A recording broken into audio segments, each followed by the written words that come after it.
तो हेलो मेरे प्यारे बच्चों, आप सब कैसे? मैं उम्मीद करता हूँ कि आप सब स्वस्थ होंगे, मस्त होंगे और ज़बरदस्त होंगे। आज हम लोग जानेंगे घन और घनाभ के बारे में। घन और घनाभ के बारे में जानेंगे कि घन को हम अच्छी तरह से कैसे जान सकते हैं, घन होता क्या है। घन के बारे में आज हम लोग पूरी जानकारी देंगे और घनाभ के बात तो घनाभ के भी बारे में मैं आज आप लोगों को पूरी डिटेल से बताऊंगा कि घनाभ का आयतन कैसे निकाले, घन का आयतन कैसे निकाले मेरे प्यारे बच्चों। और घन का विकर्ण क्या होता है, मतलब कि 10th के सवाल में इससे मेरे प्यारे बच्चों नहीं हो तब भी 8 से 10 प्रश्न आप लोगों को दिखने को मिलेगा, ऑब्जेक्टिव में भी और सब्जेक्टिव में भी। आप मिलाकर 8 से 10 प्रश्न रहते हैं। इससे घन से, घनाभ से, वक्री पृष्ठ से, बेलन से, शंकु से, ये सब के बारे में हम लोग चर्चा करेंगे। पहले मैंने शुरुआत किया है घन और घनाभ से, तो चलिए हम जानते हैं कि घन और घनाभ होता क्या है। घन और घनाभ के सूत्रों के बारे में जानते हैं, क्योंकि अगर यदि आपको सूत्र बनाने नहीं आता है तो मेरे प्यारे बच्चे याद रखिएगा, आपसे एक भी सवाल नहीं टूटेगा। और सवाल नहीं टूटेगा तो आपको नंबर नहीं मिलेगा, और नंबर नहीं मिलेगा तो आप एग्जाम में क्या हो जाएंगे, फेल हो सकते हैं। तो चलिए हम लोग क्या करते हैं मेरे प्यारे बच्चों, हम लोग जानते हैं घन और घनाभ के बारे में। देखिए मेरे प्यारे बच्चों, सबसे पहले आपको पता होना चाहिए घनाभ का जो आयतन होता है, घनाभ का आयतन क्या होता है मेरे प्यारे बच्चों। सबसे पहले यहाँ पर आपको लिखना होगा मेरे बच्चे, घनाभ का आयतन। याद रखिएगा मेरे प्यारे बच्चों, घनाभ का आयतन होता है L गुने B गुने H। ये हमारा क्या होता है मेरे प्यारे। और देखिए मेरे प्यारे बच्चों, ये तो हो गया मेरे प्यारे बच्चों घनाभ का आयतन। क्या हो गया मेरे बच्चे, घनाभ का आयतन। अब हम लोग जान लेते हैं घन के आयतन के बारे में। तो देखिए मेरे प्यारे बच्चों, घन का जो आयतन होता है, घन का आयतन, घन का जो आयतन होता है मेरे प्यारे बच्चों, घन का आयतन होता है L3। आप उसे L मानिए, A मानिए, B मानिए, वो आपके ऊपर डिपेंड करता है। आप इसकी बजाय को क्या मान सकते हैं, L मानिए, A मानिए, कुछ भी मानिए। मैंने एक छोटा सा बस L माना है, आप चाहे तो आप इसको A मान सकते हैं, X मान सकते हैं, इसमें कोई भी दिक्कत वाली बात नहीं है। आपके जो मन में आए आप वो मान सकते हैं। कहीं कहीं आप इसको AQ देखने को मिलेगा, कहीं कहीं आपको XQ देखने होगा। तो मेरे प्यारे बच्चों ये सब एक ही होता है, Q, यानी घनाभ का आयतन होता है मेरे प्यारे बच्चों Q। तो हम लोग सुविधा के लिए मान लेते हैं इसको LQ। समझ गए मेरे प्यारे बच्चों, सुविधा के लिए मान लेते हैं LQ। अब चलिए इस पर से अब देखिए इन पर सवाल कैसे बनता है, किस तरह के सवाल तैयार होते हैं, हम उन सब के बारे में चर्चा करते हैं। देखिए मेरे पास जैसे मान लीजिए आपको दे दिया होगा, आपको सवाल में दिया होगा मेरे पास जो घन का एक भुजा, घन का एक भुजा 8 सेमी। ठीक है मेरे प्यारे बच्चों, घन का एक भुजा क्या है, 8 सेमी है। तो आयतन निकाले। ये आपको हो सकता है 2 नंबर के भी सवाल में देखने को मिला और ऑब्जेक्टिव के भी सवाल में मिल जाए। तो इसको आप चुटकियों में कैसे उड़ा सकते हैं। तो देखिए घन का आयतन में हमने सुविधा के लिए L माना था, तो L की जगह पर 8 रख देना है। आप लोगों को क्या रख देना है, 8 रख देना है L की जगह पर। ठीक है मेरे प्यारे बच्चों, अब देखिए L की होती है, क्या हम इसको ऐसे लिख सकते हैं मेरे प्यारे बच्चों, ऐसे लिखने में कोई गुनाह नहीं है। L गुने 3 वो लिख दे, क्योंकि इसका पावर 3 था, इतना तो आप लोगों को पता ही होगा। इसको मैं क्या कर दे रहा हूँ मेरे प्यारे बच्चों, 8 गुने 8 लिख दे रहा हूँ। ठीक है मेरे प्यारे बच्चों, इसमें कोई दिक्कत नहीं होनी चाहिए। अब देखिए सेमी है तो इन सब में भी सेमी लगेगा, इन सब में भी सेमी लगेगा। ये कभी भी भूल करके मिस्टेक नहीं कीजिएगा, सेमी सब में लगेगा। अब देखिए 8 कितना हो जाएगा मेरे प्यारे बच्चों, 64। और 64 में 8 से गुना करेंगे मेरे प्यारे बच्चों, 8 चौका 32 के 2 हाथ में 3, 8 छक 48 और 3 हो जाएगा मेरे प्यारे बच्चों 512।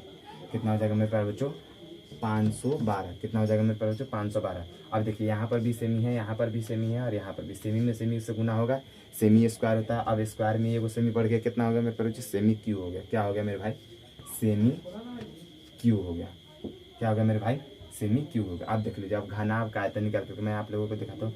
मान लीजिए मेरे प्यारे बच्चों, घनाभ का आयतन आप लोगों के सामने में दिया रहेगा, यानी घनाभ का आयतन आप लोगों को मेरे प्यारे बच्चों 3 भुजा दे देगा और बोलेगा इसका आयतन निकाल कर दिखाइए। जैसे मान लीजिए मेरे प्यारे बच्चों, आप लोगों को एक 3 दे दिया, एक 2 दे दिया और एक 6 दे दिया। ठीक है मेरे प्यारे बच्चों, बोला एक भुजा 3 सेमी है, एक भुजा 2 सेमी है, एक भुजा 6 सेमी है। अब बोलेगा क्या कीजिए, इसका घनाभ का आयतन निकालिए। तो मेरे प्यारे बच्चों, ये जो घनाभ होता है ये आप लोग सलाई का डिब्बा देखे होंगे, सलाई के डिब्बा या फिर आप लोग ईंट को देखे होंगे, तो घनाभ जो दिखता है वो ईंट की तरह दिखता है। और घन और घनाभ में अंतर क्या होता है मेरे प्यारे बच्चों, वो समझिएगा।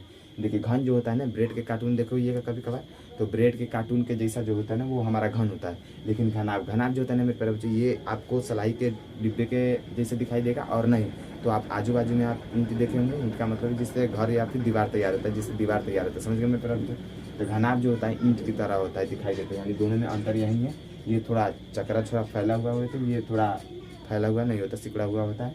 और ये ब्रेड के डिब्बे के जैसे दिखाई देता है, और ये क्या होता है, मतलब कार्टून के जैसे दिखाई देता है घन। और घनाभ जो है ये सलाई की खप्पी लिखा दिखाई देता है, यानी ईंटे के जैसा। अंतर आप लोग समझ गए। इसका थोड़ा चौड़ा होता है और इसका थोड़ा कम चौड़ा होता है। अब देखिए मेरे पास इसका हमने मान लिया तो मेरे प्यारे बच्चे यहाँ पर 3 सेमी 2 सेमी और 6 सेमी एक भुजा दे चुका है। यानी हम लोग क्या करते हैं, अब हम लोग अब निकालना स्टार्ट करते हैं, यानी लंबाई गुने चौड़ाई गुने ऊंचाई घनाभ का आयतन होता है। आप लोग इतना तो समझते ही होंगे मेरे प्यारे बच्चे। एल का मतलब तो लंबाई, बी का मतलब होता है चौड़ाई और एच का मतलब ऊंचाई। ये तो आप लोगों को बताने की बात नहीं है क्योंकि आप लोग 10th में जा चुके हैं। अब देखिए मेरे प्यारे बच्चे 3 2 और 6 का कैसे निकालते हैं। यहाँ पर लिखेंगे मेरे प्यारे बच्चे एल की जगह पर 3 गुने, बी की जगह पर मेरे प्यारे बच्चे 2 लिखेंगे। क्या लिखेंगे, बी की जगह पर 2 लिखेंगे, 2 लिख दिए गुने। एच की जगह पर मेरे प्यारे बच्चे 6 लिखेंगे। क्या लिखेंगे, 6। अब देखिए मेरे प्यारे बच्चे दोनों को गुना करेंगे, 3 गुना 6। गुना ऐसे करना है, 3 ऐसा नहीं कीजिए 3 गुना 6, ऐसा नहीं करना है मेरे प्यारे बच्चों कीजिए 3 गुना 6 और 6 हो गया 12। नहीं मेरे प्यारे बच्चों, ऐसा गुना नहीं करना है आप लोगों को। आप लोगों को गुना करना है 3 गुना 6 और 6 के पहरा 6 बार पढ़ना। तो क्या आ जाएगा मेरे प्यारे बच्चे, 36। क्या आ जाएगा मेरे प्यारे बच्चे, 36। यानी घनाभ का जो आयतन है, घनाभ का आयतन कितना निकल के गया मेरे प्यारे बच्चे, 36। और यहाँ पर हम लोगों ने घन का आयतन निकाला है, कितना है मेरे प्यारे बच्चों, 512। अब देखिए, अब इसी तरह से आपको मैं 2-4 सवालों से और प्रैक्टिस करा देता हूँ, इसके बाद मैं क्लास को आगे बढ़ाता हूँ। देखिए मेरे प्यारे बच्चों, अब यहाँ पर यदि आप लोगों को मिल जाएगा बनाने के लिए मेरे प्यारे बच्चों, तो आप लोग अब अच्छी तरह से अब सूत्र अब याद हो चुका है मेरे प्यारे बच्चों। अब आप लोग आराम से बना दीजिएगा। अब चलिए अब हम लोग सवाल की ओर बढ़ते हैं, सवाल को बनाना स्टार्ट करते हैं। देखिए मेरे प्यारे बच्चों, सबसे पहले यहाँ पर मिल जाएगा, सबसे पहले हम लोग मेरे प्यारे बच्चों घन को निकालते हैं। मान लीजिए मेरे प्यारे बच्चों घन का, ये सवाल है हमारा, घन का एक भुजा। क्या मेरे प्यारे बच्चों, घन का एक भुजा, ठीक है मेरे प्यारे बच्चों, 5 सेमी है। 5 सेमी तो आप बोलेगा आयतन निकालिए। क्या निकालिए मेरे प्यारे बच्चों, आयतन, आयतन निकाले। ठीक है मेरे प्यारे बच्चों, क्या लिखा हुआ है इसमें, आयतन निकाला। देखिए मेरे प्यारे बच्चों, आयतन निकालने में होता क्या है, यहाँ पर देखिए मैंने जैसे कि आप लोगों को समझाया कि घन का आयतन क्या होता है। तो घन का आयतन मैंने जैसा कि लिखा था एल क्यू। क्या होता है मेरे प्यारे बच्चों, एल क्यू। इसको मैं इस तरह का फॉर्म में लिख सकता हूँ, एल गुने एल। यानी इसी एल को मैंने 3 बार लिख दिया है, गुना तो गुना ही दे दिया है मेरे प्यारे बच्चों। अब देखिए आयतन इसका कैसे निकलता है, ठीक इसी तरह से निकलेगा। अब देखिए एल यानी मेरा क्या है, एक भुजा 5 सेमी है, तो मैं ऐसा ही करूँगा मेरे प्यारे बच्चों। आप 5 क्यों लिख सकते हैं और बराबर में आप कर सकते हैं मेरे प्यारे बच्चों 5 गुने 5 गुने 5। यहाँ पर आपको सेमी लिखते चलना है, सेमी छोड़ना नहीं है, सेमी लिखते चलना है, क्योंकि एग्जाम में आपका मेन पॉइंट एग्जामिनर क्या देखता है, सेमी। सेमी बच्चा अगर यदि सही से लिखा है कि नहीं। अब देखो मेरे बच्चे 5 से 5 में गुना करेंगे मेरे प्यारे बच्चों, 50 25, और 25 में 5 से गुना करेंगे मेरे प्यारे बच्चों 125। कितना आ गया मेरे प्यारे बच्चों, 125। घनाभ का आयतन तो आ गया 125। लेकिन अब देखिए, अब मेन पॉइंट आपका ये, सेमी में सेमी से गुना होगा, सेमी स्क्वायर। अब देखिए सेमी स्क्वायर में सेमी से गुना हो जाएगा, कितना हो जाएगा मेरे प्यारे बच्चों, सेमी क्यूब। कितना हो जाएगा मेरे प्यारे बच्चों, सेमी क्यूब। क्या हो जाएगा मेरे प्यारे बच्चों, सेमी क्यूब। 125 सेमी क्यूब हो जाएगा मेरे प्यारे बच्चों। अब देखिए, अब हम लोग क्या करते हैं, अब हम लोग घनाभ का आयतन निकालते हैं। क्या निकालते हैं मेरे प्यारे बच्चों, घनाभ का आयतन।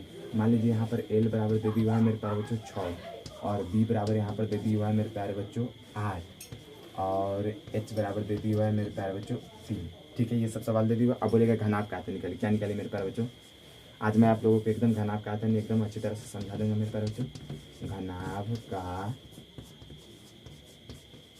आयतन, ठीक है मेरे प्यारे बच्चों, क्या है मेरे प्यारे बच्चों, घनाभ का आयतन। अब देखिए मेरे प्यारे बच्चों, घनाभ का आयतन कैसे निकलता है। घनाभ का आयतन के लिए मैंने आप लोगों को सूत्र बताया था, क्या, एल गुने बी गुने एच।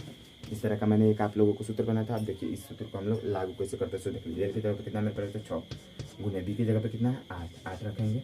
अब देखिए एच की जगह पर कितना है, 3 रखेंगे। अब देखिए अब यहाँ से स्टार्ट करते हैं, 8 छक 48, 48 में 3 से गुना करेंगे मेरे प्यारे बच्चों। अगर यदि आपको 48 में 3 से गुना करने में दिक्कत हो रहा है तो आप लोग ये कर सकते हैं मेरे प्यारे बच्चों, 48 गुने 3, 8 तेरी 24 के 4, हाथ में मेरे प्यारे बच्चों 2 बचेगा, 4 ते 12, 12 को और 2 को 14 यानी 144। कितना है मेरे प्यारे बच्चों, 144। अब देखिए यहाँ पर मान लीजिए अगर यदि ये सब सेमी में होता है, क्या होता है मेरे प्यारे बच्चे, ये सब सेमी में होता है। क्या होता है, ये सब सेमी में होता है। तो आप इसको किस तरह से करते हो मेरे प्यारे बच्चे, इसको भी ठीक घनी के ही तरह से करते हैं। यहाँ पर भी सेमी लगाना होगा, यहाँ पर भी सेमी और यहाँ पर भी सेमी। तो सेमी में सेमी से गुना होगा सेमी स्क्वायर, और सेमी स्क्वायर में एगो सेमी से गुना होगा, यानी सेमी के पावर कितना हो जाएगा मेरे प्यारे बच्चे, सेमी के पावर क्यू हो जाएगा। कितना हो जाएगा मेरे प्यारे बच्चों, क्यों हो जाएगा। अब इस तरह का सवाल तो मान लीजिए इस तरह के सवाल आप लोगों को बनाने आ गए। लेकिन अगर यदि आयतन पहले से दे दिया जाए, क्या कर दिया जाए मेरे प्यारे बच्चों, आयतन पहले से दे दिया जाए और आपको बोले, अगर यदि आपको बोले कि जो आप हमको भुजा निकाल कर दिखाई, तो आप किस तरह से आप बना सकते हैं। तो चलिए आज हम लोग जानेंगे कि जो आपको आयतन अगर यदि पहले से मिल चुका है तो आप भुजा को कैसे निकाल सकते हैं।